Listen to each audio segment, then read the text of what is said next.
Hello and welcome to our online worship of the Unitarian Universalist Church of the Shenandoah Valley for Sunday, May 23rd, 2021. This month of May in our covenant groups and a worship theme is Making Peace with Our Parents. And today's service title is Reckoning. So we're looking at both the gifts and the challenges that we have inherited from our parents, our forebears, and thinking about what is ours to do in terms of fulfilling our highest values, honoring the best part of their legacies, but also creating our own so that future generations can benefit from what we do today. And with that in mind, I want to be sure to mention here at the beginning of the service to stay tuned to the end of the service when we'll have a special video for this Sunday and next Sunday for Memorial Day weekend, where we will be featuring our beautiful memorial garden here at the church campus. Michelle Worthing, who is the chair of our memorial garden, will introduce an interview done by our own longtime member, Zelda Zadnik. And she will be doing the interview, or they both will be, right out here in our memorial garden. It took place recently on a work day, and so I know you won't want to miss that. Our opening words are from the hymnal by the Unitarian Philip Hewitt. From the fragmented world of our everyday lives, we gather together in search of wholeness. By many cares and preoccupations, by diverse and selfish aims, are we separated one from another and divided within ourselves. Yet we know that no branch is utterly severed from the tree of life that sustains us all. We cherish our oneness with those around us and the countless generations that have gone before. We would hold fast to all of the good we have inherited, even as we leave behind all that is outworn and false. We would escape from the bondage to the ideas of our own day and from the delusions of our own fancy. Let us labor in hope for the dawning of a new day without hatred, violence, and injustice. Let us nurture the growth of our own lives in the love that has shone in the lives of the greatest of men and women before us, the rays of whose lamps still illumine our way.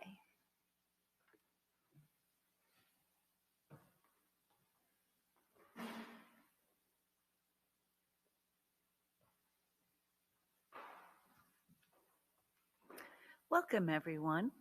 On behalf of the entire congregation, I welcome you to the Unitarian Universalist Church of the Shenandoah Valley. I am Diane Collette, your worship associate for today's service. We gather together with our doubts as well as our convictions, with our fears and our hopes, with our failures and our aspirations, with our sorrows and our joys. Whether you are joining us today for the first time or you've been a member or friend for many years, we are glad you are here. Whatever faiths you have known, if any, whatever your background, whoever you are, whomever you love, however you arrived here, you are welcome. Now, as Reverend Julie comes forward, let us all say together from our homes the words of our lighting of our chalice. In the light of truth and the warmth of love, we gather to seek, to sustain, and to share.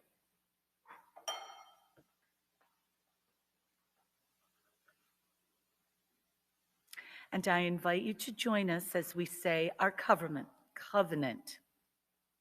Love is the spirit of this church. The quest for truth is its sacrament. To dwell together in peace to seek the truth in freedom, and to help our neighbor. To these ends, we covenant one with another.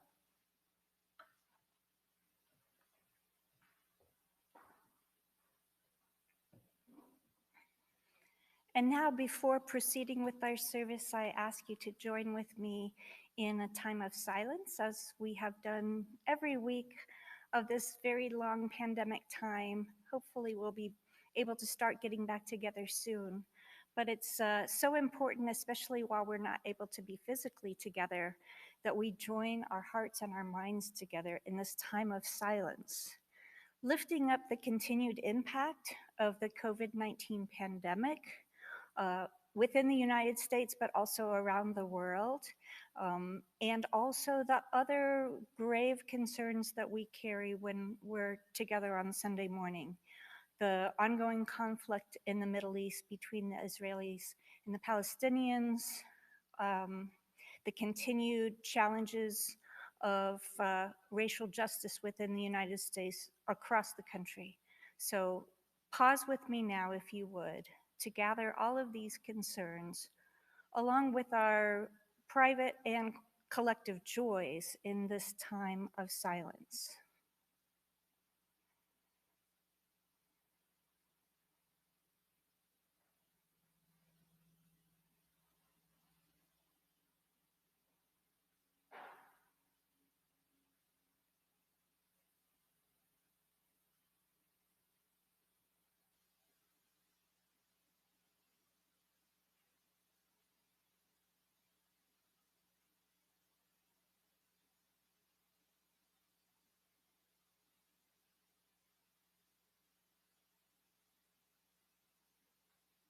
Spirit of life and love, be with us as we face the challenges of this time. Give us strength, courage, creativity, and compassion as we build a better tomorrow together. Amen and blessed be.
For words of meditation today, I've selected two readings by the Reverend Dr. Martin Luther King Jr., from our hymnal supplement called Lifting Our Voices, Readings in the Living Tradition. This is where we are. Where do we go from here? First, we must massively assert our dignity and worth. We must stand up amidst a system that still oppresses and develop an unassailable and majestic sense of values. What is needed is a realization that power without love is reckless and abusive, and that love without power is sentimental and anemic. Power at its best implements the demands of justice, and justice at its best corrects everything that stands against love. This is what we must see as we move on. In the second shorter reading by Dr. King, the question is not whether we will be extremists, but what kind of extremists will we be? Will we be extremists for hate or for love? Will we be extremists for the preservation of injustice or for the extension of justice?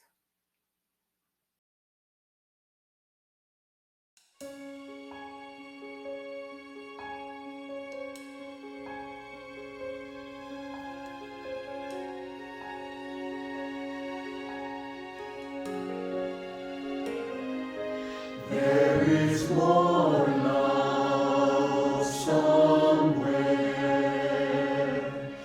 There is more love somewhere.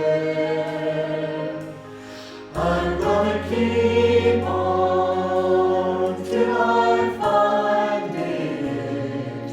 There is more love somewhere.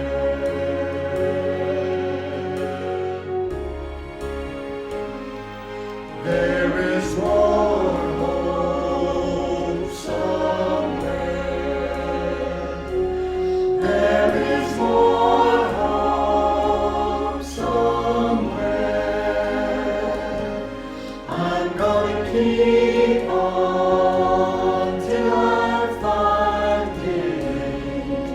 There is more hope somewhere.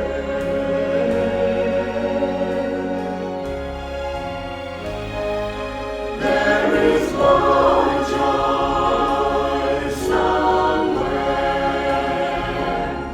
There is more joy somewhere. I'm gonna keep on till I find it. I'm gonna keep on till I find it. I'm gonna keep on till I find it. There is more joy somewhere.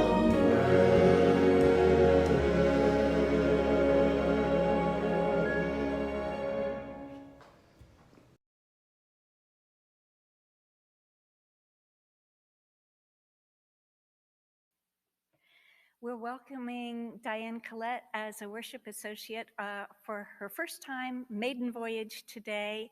And before she does the reading before today's message, I just wanted to take a moment to tell you about the author of our reading. Many of you are familiar already, I'm sure, with Frederick Douglass, but I wanted to give you a little bit of background before she shares the reading. Frederick Douglass was born approximately 1817 and died in 1895, and he was a leading African American orator and abolitionist. He was born into slavery, but Douglass escaped to New York in 1838 after he had a violent confrontation with one of his owners. He lectured widely on abolition. He was the founder and editor of the North Star, a weekly abolitionist newspaper. He did spend 2 years in Great Britain before starting the newspaper, and with that time, he was able to purchase his freedom back in the United States. His books include the narrative of the life of Frederick Douglass, an American slave from 1845, and the life and times of Frederick Douglass that was published in 1881, from which the following very famous reading comes, and it's called The Limits of Tyrants.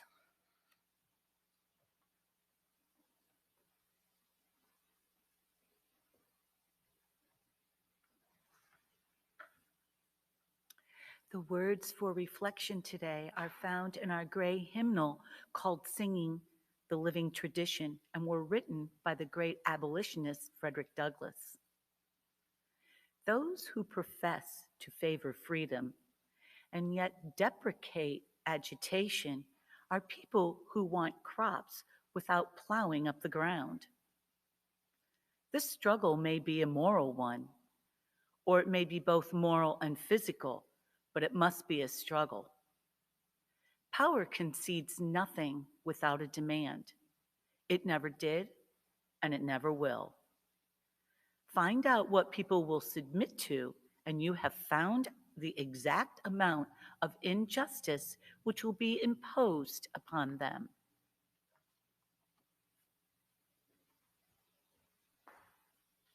Today's message on reckoning is a continuation and a follow-up from my message on the first Sunday of this month earlier, May 2nd. You might recall that the service and message on that day was called Bearing Witness for Justice, and it was delivered on the heels of the Minneapolis verdict of 3 charges against police officer Derek Chauvin in the death of George Floyd. Next weekend, with the Memorial Day holiday, it will be the anniversary, the first anniversary of Floyd's so publicly witnessed murder. The public momentum for racial justice and accountability in the eyes of the law really gained a huge groundswell over this past year, and largely as a result of George Floyd's death. But his story is not an isolated occurrence. There have been and continue to be similar incidents taking place across the country. But now these kinds of incidents that have been actually occurring for hundreds of years now in the United States, are finally being given much more public attention, due in part to the widespread use of camera phones in public settings, but also due to cameras as being required as part of police uniforms. All of this visibility and attention is putting pressure on media outlets to cover the incidents more extensively, but also on legislators at every level to formulate new approaches to ensure accountability in our justice system. A year and a half ago, for a Sunday service here, we brought in 2 guest speakers to talk about their own experiences of the challenging work of racial reckoning in our communities and in our nation. They were Ira Chaliff, a familiar UU to some of us from his longtime involvement with our sister congregation, the Unitarian Universalists of the Blue Ridge, who meet in Sperryville and are still being served part-time by the Reverend Russ Savage, who spent a couple of years here with this congregation. Ira is also the partner of Ellen Adams, the daughter of Doug Adams, who graced this congregation with its annual wonderful Doug Adams grants. The second speaker was Laura Hill from Williamsburg, Virginia. Both Ira and Laura were and have continued to be since that time facilitators of their respective chapters of the national organization called Coming to the Table, originally based out of Harrisonburg with the Mennonite University there, just down the road from us, and now being based out of Oakland, California. Coming to the Table is a volunteer organization committed to helping Americans acknowledge and heal from racial wounds of the past and to actively help to dismantle systems of inequality, social injustices, and oppression. Prior to their visit to UUCSV, I had been attending the Front Royal chapter of Coming to the Table, facilitated by Ira and his co-facilitator Judith James, whom some of you may know. Actually, Laura Hill came to speak to us from Williamsburg that day, a year and a half ago, because Judith had another commitment and was not available. Laura had just recently launched a new chapter in Virginia's historic triangle of Williamsburg, Jamestown, and Yorktown.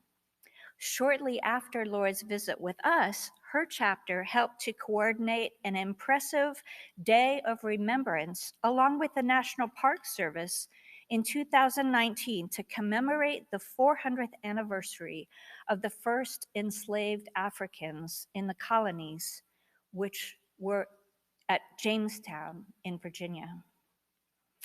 I have kept in touch with Laura and visited with her and her family in Williamsburg. With her educational background in communications and her passion for racial reckoning and healing, I wanted to share with you today a portion of her writing, which appeared in a letter to the editor immediately following the conclusion of the Minneapolis trial on the death of George Floyd. This letter appeared in the Virginia Pilot newspaper on April 28th. Laura's opening paragraphs begin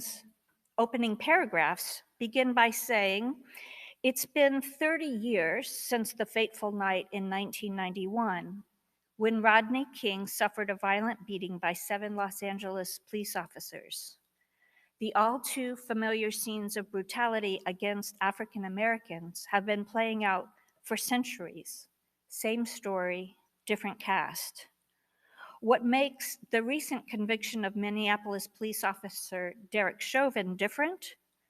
He was held accountable by jurors for the gut-wrenching murder of George Floyd."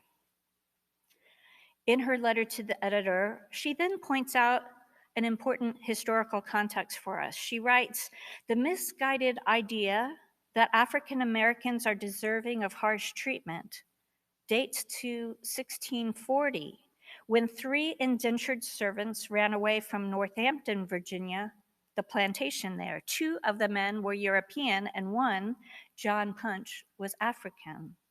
The 3 men were captured in Maryland and returned. During their sentencing, the Virginia Governor's Council, the highest court in Virginia at that time, ruled that the 2 European indentured servants would have years added to the length of their indenture contract, while Punch was sentenced to a lifetime of servitude." This was the earliest example of legalized slavery in Virginia.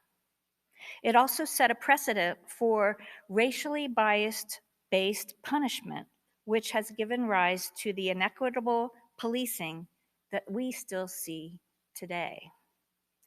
Laura concludes the opening section of her letter with the following: "The history of the over-policing of African Americans began with 17th century slave patrollers who were tasked with capturing and returning runaways that were resisting slavery and preventing revolts.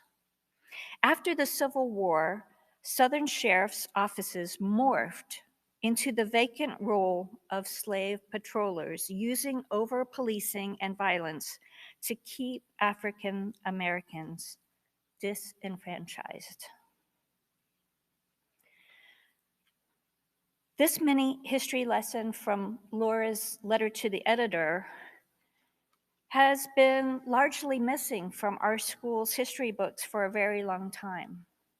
But thankfully, due to the relentless commitment of racial justice activists, such as Brian Stevenson, for example, with the Equal Justice Initiative, and the incredible work that went into creating the National Memorial for Peace and Justice and its sister site, the Legacy Museum in Montgomery, Alabama, all of this great work, more and more Americans are being invited into the challenging and yet essential process of racial reckoning in our country. The National Memorial for Peace and Justice created a sacred space for truth-telling and reflection about racial terrorism and its legacy, while the Legacy Museum, established in 2018, explores the history of racial inequality and its relationship to current vital issues such as mass incarceration and police violence. Another contemporary racial justice activist of note is the Reverend Dr. William Barber of North Carolina, who took up the mantle of Dr. King's last project before his assassination, the Poor People's Campaign. Reverend Barber's coalition building movement is based in his organization called Repairers of the Breach. His background as a grassroots organizer with the NAACP has helped to inform his work, where he asserts that we are now living through America's third period of Reconstruction. The first Reconstruction granted rights and opportunities to African Americans after the Civil War ended, but it was met with a violent backlash of both educational and voting repression and terrorist groups like the Ku Klux Klan. The second Reconstruction took place with a systematic reactionary response to the civil rights movement of the 1950s and 60s, with a resurgence of Confederate ideology, including a renewed prominent display of the Confederate battle flag and the emergence of Confederate statues and Confederate names assigned to local schools and roads.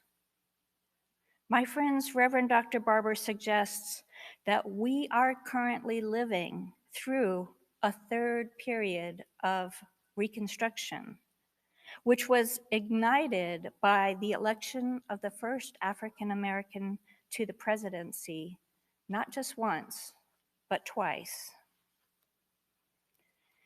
And now, as in previous times, when elected officials serving in our nation's capital were aligned with the agenda of the Ku Klux Klan, we currently have elected officials in our nation's capital who are actively opposing an agenda of racial equity in the United States and willing to use any means possible.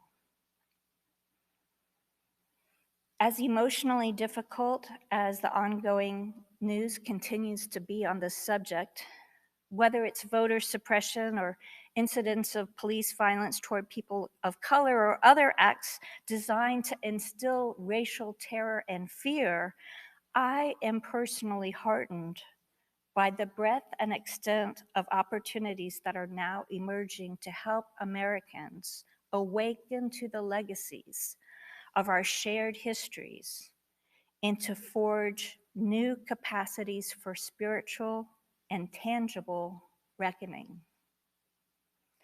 In the coming weeks, I will be building on today's topic of racial justice in Sunday services in a book discussion group that I'll be launching soon, the middle of June, around the book Cast by Isabel Wilkerson, and with my minister's proposal for our congregation to become involved with what is called the Eighth Principle Project, an initiative for Unitarian Universalists to add an eighth principle to our 7 existing UU principles as a long-term congregational project, an effort. As a denomination, we are still actively struggling to become more accessible to those with human differences that have been historically marginalized. It is a work in progress, and it's a process that is daunting at times, listening to those voices and responding with respect and genuine care. It has become, over the past years and even decades, that it is simply not enough for Unitarian Universalists to proclaim support for diversity and inclusion. We must be willing to do the hard work of dismantling the many barriers all around us in society, in our congregations, and quite frankly, in our own hearts and minds. There is still so much to do to fully live out our Unitarian Universalist values and to honor the covenants and promises that we make with one another. It's not an easy thing to do. It takes practice, and it means taking it on as a spiritual practice, as a practice of faith. Before I close, I want to share with you the proposed 8th principle, which reads, we the member congregations of the Unitarian Universalist Association covenant to affirm and promote journeying toward spiritual wholeness by working to build a diverse, multicultural beloved community by our actions that accountably dismantle racism and other oppressions in ourselves and in our institutions. The eighth principle project is being invited for individual congregations to take on that mantle. We have a long way to go to fully embody and practice our UU values and covenant. But I want to end with these hopefully encouraging words by the poet Marge Piercy. It starts when you say we and you know who you mean, and each day you mean one more. So, my friends, the struggle continues, and may it be so.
As Reverend Julie extinguishes the flame, let us say together from our homes the words for extinguishing the chalice. We extinguish this flame, but not the light of truth, the warmth of our community, or the fire of commitment. These we carry in our hearts until we meet again. The purpose of the church is to encourage all who gather to grow more generous in spirit and in action. We hope you will consider making an offering after today's service through our webpage, uushenandoah.org. This will allow us to exercise that generosity of spirit for this self-supporting church and its many ministries which continue while we were not able to be physically together. We invite you to join our church community at noon at our virtual post-service gathering for joys and concerns, followed by our coffee hour conversations in smaller breakout groups.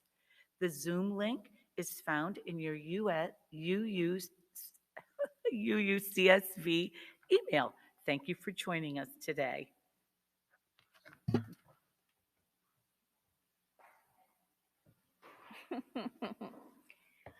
And be sure to stick around after the closing words today to see our wonderful video interview in the beautiful Memorial Garden featuring Michelle Worthing and Zelda Zadnik. Two brief closing words. The first by the wonderful performer, singer, activist Paul Robeson, and the second by the wonderful poet Adrienne Rich. Paul Robeson. I shall take my voice wherever there are those who want to hear the melody of freedom or the words that might inspire hope and courage in the face of despair and fear. The song of freedom must prevail. And from Adrian Rich, my heart is moved by all I cannot save. So much has been destroyed. I have to cast my lot with those who age after age, perversely and with no extraordinary power, reconstitute the world. May it be so. Thanks so much for being with us, and stick around for this video. We'll see you next time.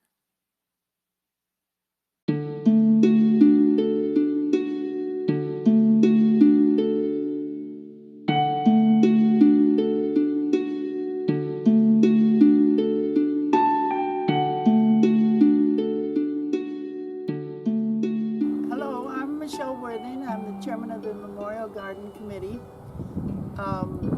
We're having this event to publicize the Memorial Garden. It's partly for new members that might not be aware of all that we offer, and as a reminder for old-time members that, you know, we're all getting older, particularly in this year of the COVID. It's kind of good to be reminded that you can have your ashes put here in the garden. We lately redid all our publicity, our charter, our brochure. It's now, everything is online, application forms, and we just want to welcome you to use the garden and maybe sit on the benches and think about things. Thank you. My name is Zelda, and Michelle invited me to talk about my bricks in the Memorial Garden. And I'm looking at the first brick that I put down for my daughter, Serena Molly Utel, and it says Serena Molly Utel, UU Beginnings, 1990 to 2006. It reminds me that she went through her whole childhood years in the RE program here. And it brings back a lot of memories for me of all the teaching that I did in the RE program and all those teachers that we worked with. Another one just down the line is, this is a fun one. This is an anniversary brick for Joe and I about when we got married, January 1st, 2008. And we did this brick because we thought, well, that's gonna remind us always that our anniversary is on January 1st, 2008. And if we kind of think about it now, who could forget? I mean, January 1st, New Year's Day, and we were in Las Vegas. Oh man, wow, wow, wow. Another one I've got down here is, it's UU Fireside Secrets, June 13th, 2009. That was a UU auction item that we won, and Jim and Barb Peters donated a weekend in the Shenandoah National Park, and we spent 2 days in cabins. And there were so many UUs there. And we had a big bonfire that night, and we all told these secrets. And I asked Joe the other day, can you remember any of those secrets? And we can't remember a thing. Oh, no. There's another one here for Leslie Patton. And Leslie, this was her first UU home, and now she's moved on to Colorado, and she has another UU home in Denver. So those are all my bricks, and today I'm buying another brick for Bill Trendle. He was a good friend of ours and a good man, and he died last year in June. So these bricks bring back a lot of memories, celebrations, and joys, and I just love what we did here. So thank you to the Memorial Garden.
Shenandoah.